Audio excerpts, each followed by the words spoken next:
할렐루야, 반갑습니다. 오늘은 누가복음 7장입니다. 누가복음 7장 11절부터 16절까지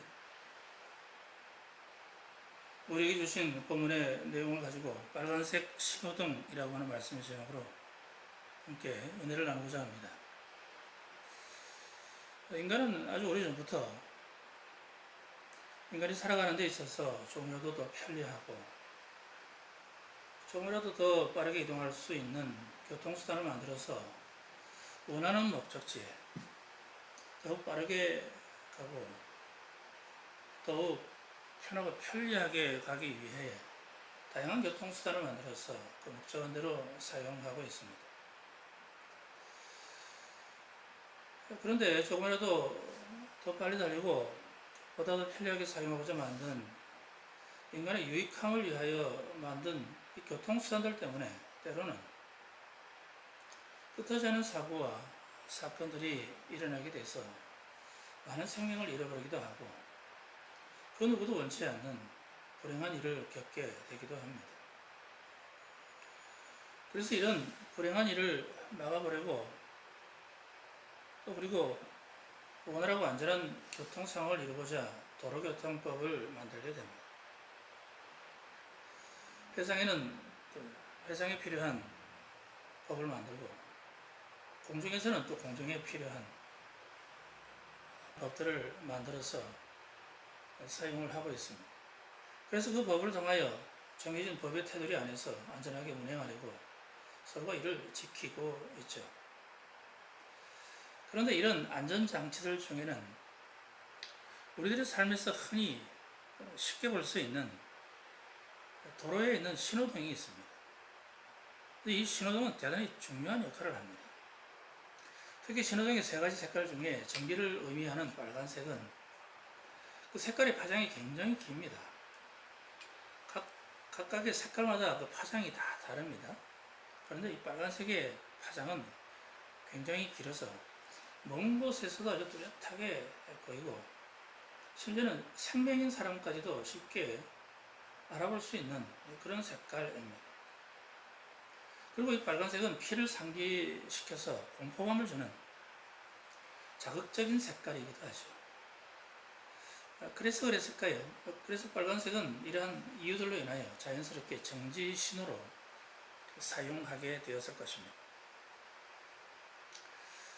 그런데 하나님께서 우리에게 주시는 말씀은 이 빨간색 신호등과 같습니다. 하나님이 우리에게 주시는 말씀을 무시하고 질주하면 반드시 사고나게 되어 있습니다. 많은 사람들이 여행을 바라거나 헛된 욕심을 낸다든지 또는 설마 내게 무슨 일이 일어나겠어? 뭐 이렇게 한다고 무슨 특별한 사고가 나겠어? 하고 무한 질주를 하는 사람들을 간혹 볼 수 있습니다. 그런 거 안 돼. 그래서는 안 돼. 그 위험한데? 라고 옆에서 누가 조언을 해주고 걱정을 해도요. 들은 척도 안 하고 냅다 달리는 사람들이 있습니다. 여러분, 이런 사람들은 시간이 문제일 뿐 반드시 사고가 나게 되어 있습니다. 주어진 것에 대하여 감사하고 만족하지 못한 채 헛된 욕심을 낸다든지 육신의 생각에 깊이 빠져서 자기 마음대로 행하고자 한다면 반드시 탈이 나게 되어 있습니다. 하나님께서 우리들의 각자의 처지와 형편 그리고 우리들의 분량을 잘 아시고 어련히 알아서 주셨겠습니까?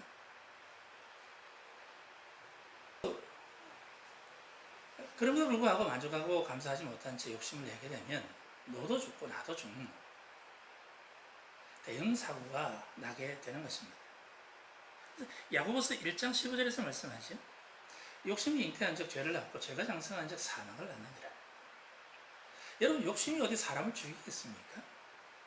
욕심이 어디 우리의 삶을 망하게 하겠습니까?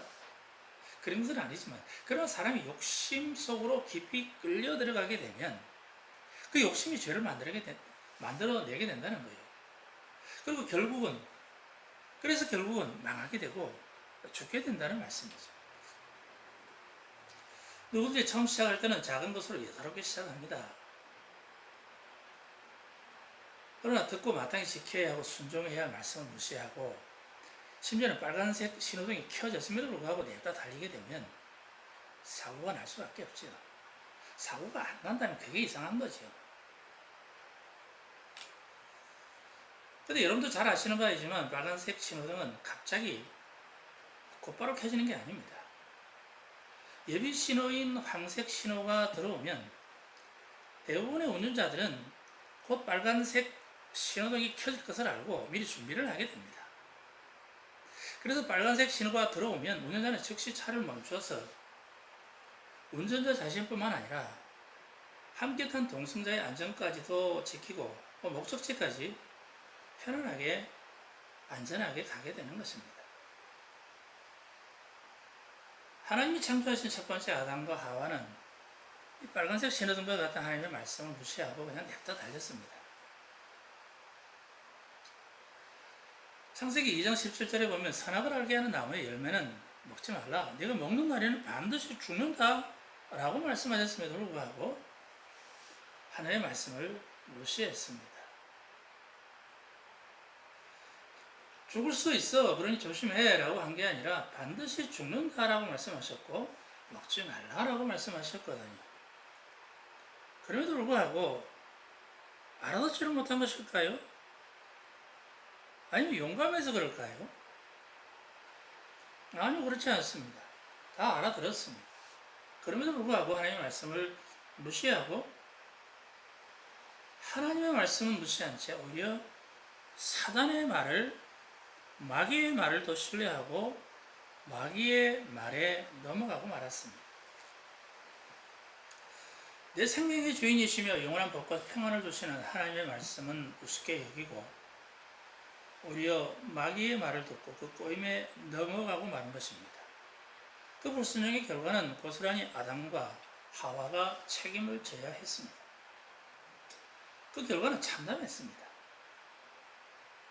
그 죄의 결과는 영생을 박탈당하고 영생 복락을 누려야 할 은혜의 울타리인 에덴에서 쫓겨나게 되었고 땅은 저주받아 가시덤불과 엉겅퀴만 자랐으며 여자는 해산의 고통을 겪어야만 했고 모든 인간들은 생명이 닿을 때까지 땀 흘려 수고하며 노동을 해야만 비로소 땅의 소산을 먹을 수 있게 되었습니다. 여호수아서에 나오는 아간이라는 자도 그렇습니다. 이 사람도 하나님의 말씀을 없인 얘기다가 비참한 죽임을 당하고 말았습니다. 유다 지파에 속한 아간이라는 사람은 하나님께 바쳐진 성물에 욕심을 내고 몰래 훔쳤다가 멸절당하고 말았습니다. 욕심을 내어 훔친 것은 행위로 나타난 것이지만 그 마음으로부터 하나님의 말씀을 무시했던 것입니다. 여호수아서 6장에 보면 이스라엘 백성들이 하나님의 말씀대로 순종함으로 난공불락의 요새 여리고 성을 함락시키게 됩니다. 그리고 하나님은 그 싸움에서 얻게 된 전리품에 대하여 말씀하시는데 여호수아서 6장 18절 이하에서 이렇게 말씀합니다.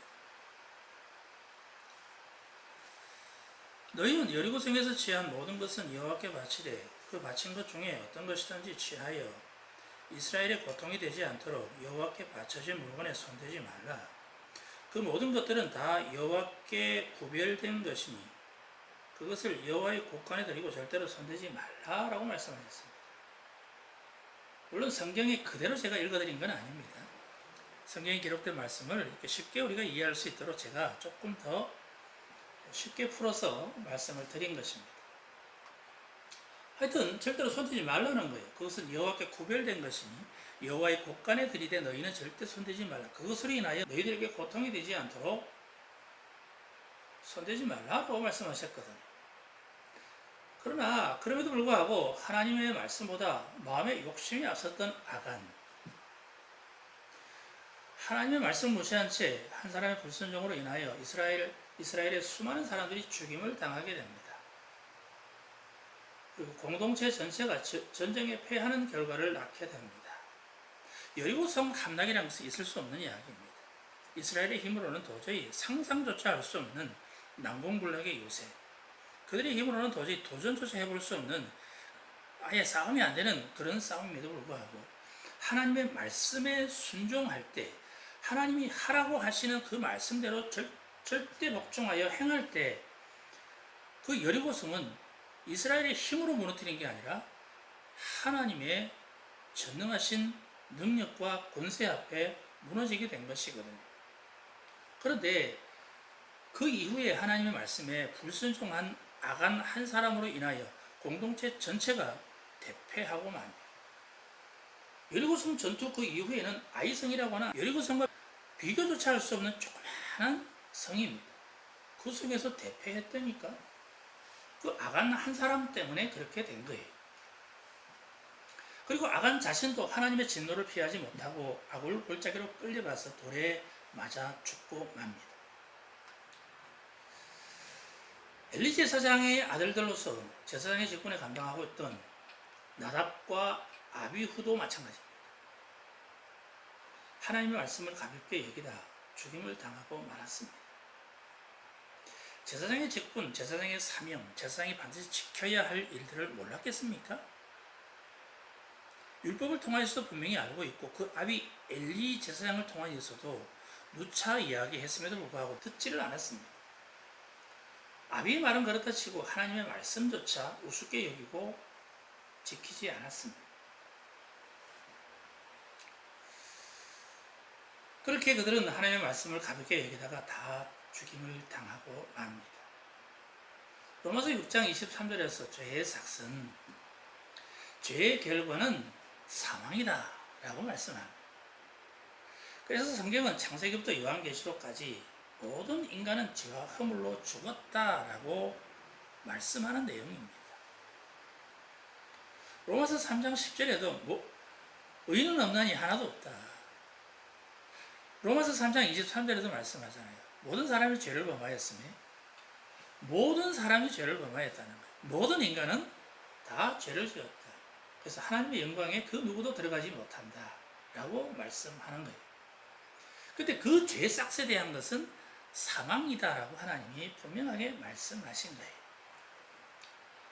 하나님께 범죄한 인간의 죄로 인한 이 죽음의 문제는 그 어떤 사람도 그 어떤 노력으로도 피해갈 수 없습니다. 히브리서 9장 27절에서 말씀하잖아요. 한 번 죽는 것은 사람에게 정하신 것이고 그 후에는 반드시 심판이 있으리라. 그렇죠? 한 번 죽는 것은 사람에게 정해진 것이라는 거예요. 그래서 그 이후에 죄에 대한 심판은 그 어떤 사람도 피해갈 수 없다는 거예요. 그렇다면 인간에게 주어진 이런 끔찍하고 불행한 죄에 대한 결과를 누가 그리고 어떻게 해야 이 문제를 해결할 수 있을까? 누가 인간의 죄에 대한 심판과 죽음 이후의 심판을 해결할 수 있을까? 단언해서 말한다면 다른 이로서는 할 수 없습니다. 다른 이름으로는 더욱 할 수 없습니다. 인간의 죄에 대한 문제는 인간의 죄를 없이 할 수 있는 것은 오직 예수 그리스도만이 할 수 있습니다. 그래서 사도행전 4장 12절에 말씀하잖아요. 다른 이로서는 구원을 얻을 수 없나니 천하 인간의 구원을 얻을 만한 이름을 우리에게 주신 일이 없음이라. 아멘. 다른 방법 없다는 거예요. 우리의 죄의 문제를 해결할 수 있는 것은 이렇게도 하고 저렇게도 하고 선한 행위를 하고 남을 돕는 구제 행위를 하고 착하게 사는 것, 그것으로는 안 된다는 거예요. 그러니까 우리의 인간의 행위로서는 구원을 받을 수 없다는 거예요. 오직 예수 그리스도밖에 없다는 거예요. 우리의 구주이신 예수 그리스도는 십자가에서 인간의 죄를 대속하심으로 죽음의 저주와 고통을 해결해 주셔서 율법으로부터 정죄와 심판에서 의롭다 하심을 얻게 해주셨습니다. 오늘 본문을 보면 예수님은 나인성에 살고 있는 한 과부의 죽은 아들의 시체가 들어있는 관에 예수님이 손을 댔습니다. 그러자 한 청년의 생명을 빼앗아갔던 죽음의 상녀는 그 생명의 주인이신 예수님 앞에 꼼짝 못하고 탁 멈춰섰습니다. 하나님의 형상을 닮은 인간의 그 생명을, 그 고귀한 생명을 마음대로 빼앗아가려고 했던 그 죽음이, 그 생명의 주인이신 예수님이 그 앞에 딱 서자 꼼짝 못하고 멈춰 선 거예요. 그러면서 죽은 청년이 예수의 음성을 들었고, 그리고 청년은 죽음으로부터 자유케 되어 살아났습니다. 죽은 지 사흘이 지나 썩은 냄새가 진동하던 나사로도 무덤 속에 있다가 예수님의 음성을 듣고 살아났습니다. 에베소서 2장 1절에서 말씀하는 것처럼 죄와 허물로 죽었던 모든 자들이 예수의 음성을 듣고 살아난 것입니다. 사랑하는 여러분, 죄로 죽었던 우리는 하나님의 말씀 앞에 지금 즉시 멈추어서야 합니다. 이대로 계속해서 달려가면 큰일 납니다. 지금도 위태롭고 지금도 위험한 상태라면 즉시 멈춰야 합니다. 요행수를 바라거나 설마 하고 나가다가는 큰일 납니다. 말씀은 들은 척도 하지도 않고 말씀을 무시하고 달려가면 분명히 반드시 사고가 나게 되어 있습니다. 그동안 황색 신호를 통하여 수없이 많은 사인을 주셨음에도 불구하고 예사롭게 생각하나 무시하고 있었다면, 그래서 이제는 빨간색이 켜졌다면 즉시 모든 것을 멈추고 그 자리에 멈춰 서십시오. 그래서 빨간색 신호등인 하나님의 말씀에 귀를 기울이고 그 말씀에 순종해야 죽음으로부터 무너졌던 자리에서, 그리고 실패와 절망과 염려와 두려움으로부터, 그리고 저주와 고통으로부터 살아나고 회복되고 일어나게 되는 것입니다. 빨간색 신호등이 켜지기 전에 마음의 준비를 하고 멈출 준비를 했더라면 더 좋았겠지만, 그러나 지금도 늦지 않았습니다. 지금 사인이 왔다면 그냥 멈추십시오. 그리고 다음에 파란불이 들어올 때까지 말씀에 귀를 기울이고 순종하는 삶을 살면 되는 것입니다. 그러나 빨간불이 들어왔음에도 불구하고 무시하고 달리면 대형 사고 나고 맙니다. 황색 신호가 들어오면 위험 신호이구나, 조심해야지, 마음을 바꿔야지, 내 신앙을 점검해 보아야지 라고 하면서 말씀 앞에 겸손하게, 그리고 믿음으로 나아가면 어제보다 더 좋은 내일을 향하여 나아갈 수 있습니다.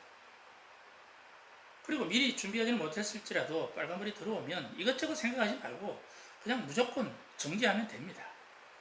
그래서 천지를 창조하신 그 말씀의 본체이신 예수 그리스도께 복종되면 되는 것입니다. 바로 이것이 우리가 복되게 살 수 있는 가장 현명한 길입니다. 죄악된 길을 가다가도 귀를 기울이게 되면 주의 음성을 들을 수 있습니다. 탕자는 가진 것 다 허비하고 흉년의 딸을 만나 돼지가 먹는 쥐염 열매를 먹게 되었을 때 자신의 죄를 멈추고 돌이켜 회개함으로 말미암아 아버지께 돌아와 아들의 권세를 다시 회복하여 아버지의 그 따뜻한 품 안에서 평안을 얻게 되었습니다. 요나도 그렇습니다. 요나도 물고기 뱃속에서야 하나님의 명령을 어긴 것을 회개했습니다. 그때 주의 음성이 들렸고 하나님이 명령하신 니느웨 성에 가서 사명을 감당할 수 있었던 것입니다. 여러분, 그가 회개하고 돌이켜 하나님의 말씀에 순종하여 니느웨 성에 가서 복음을 전했을 때, 여러분 그 성에 가서 복음을 얼마나 전해야 되지 아십니까? 하나님의 말씀에 순종하여 얼마나 그 사역을 감당했는 줄 아십니까? 단 하루입니다. 하루. 며칠도 아니고 몇 년도 아니고요. 단 하루 하나님 말씀에 순종하여 행할 때 놀라운 기적의 역사가 나타났습니다. 한 영혼을 구원한 것도 아니고 니느웨 성 전체를 하나님이 구원하셨습니다. 하나님 말씀에 순종하면 그렇게 되는 것입니다. 사랑하는 여러분, 이제 더 이상 하나님을 여러분 등 뒤에 두지 마십시오. 지금 즉시 하던 일을 멈추고 거기 그 자리에 멈춰 서기 바랍니다. 그동안 욕망과 탐심으로 살아왔다면, 부르심의 사명을 뿌리치고 외면한 채 살아왔다면 이젠 그 걸음을 멈춰야 합니다. 빨간색 신호등을 무시하고 계속해서 더 달리면 지금보다 더 큰 대형 사고를 만날 수 있습니다. 사랑하는 여러분, 빨간색 신호등인 하나님의 말씀에 순종하기로 결단하고 믿음으로 나갈 수 있기를 주님의 이름으로 축원합니다. 그리하면 하나님의 아들 예수 그리스도와 생명의 깊은 교제가 일어날 것이며 주님과 함께하는 삶이 이루어질 때에 모든 어두움과 불행한 일들은 여러분의 삶에서 다 떠나가고 말 것입니다. 그리고 밝은 인생이 활짝 펼쳐지게 될 것입니다. 그러한 은혜와 복이 여러분들의 삶 가운데 충만하게 임할 수 있기를 주님의 이름으로 축원합니다.